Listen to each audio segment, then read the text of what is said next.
Hello बच्चों, let's read the question and question says that the living cells present in a compact bone are called.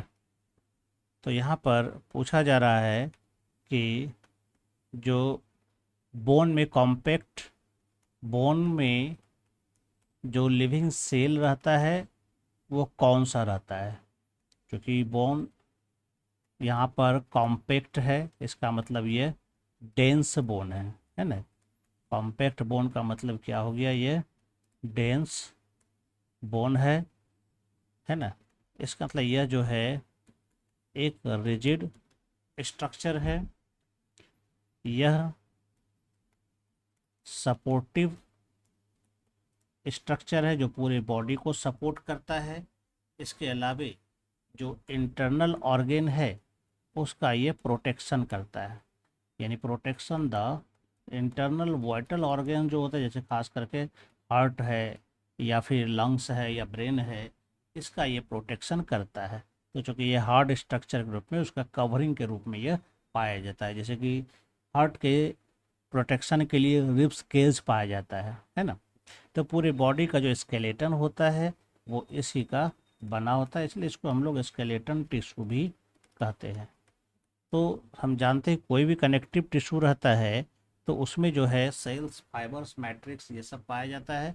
तो यहाँ पर जो compact bone है इसमें जो सेल्स पाया जाता है उस सेल्स को हम लोग कहते हैं ऑस्टियोसाइट्स, जो कि लैक्यूनी में मौजूद रहता है, या फिर इसको हम लोग कहते हैं ऑस्टियोब्लास्ट कहते हैं, है ना।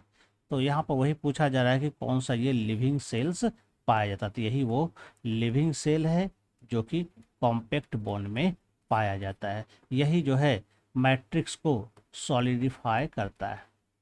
इसी के कारण यह मैट्रिक्स क्या होता है, सॉलिडिफाइड होता है, जिसके कारण बोन एक हार्ड स्ट्रक्चर के रूप में पाया जाता है। तो चलिए देखते हैं।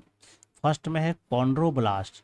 तो कॉन्ड्रोब्लास्ट नहीं होगा, ये कार्टिलेज का सेल होता है, लिविंग सेल, बोन का नहीं होता, इसलिए ये हमारा आंसर नहीं होगा।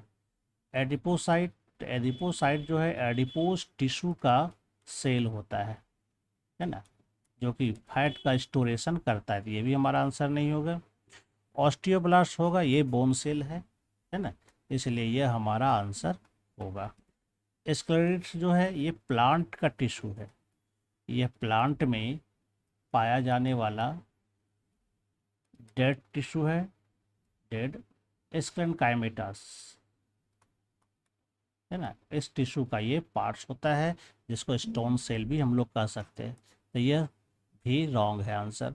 तो आंसर यहाँ पर जो राइट आ रहा है वो सी नंबर आ रहा है, ऑस्टियोब्लास्ट। तो यही राइट आंसर होगा। I hope you understand it well and best of luck. Thank you.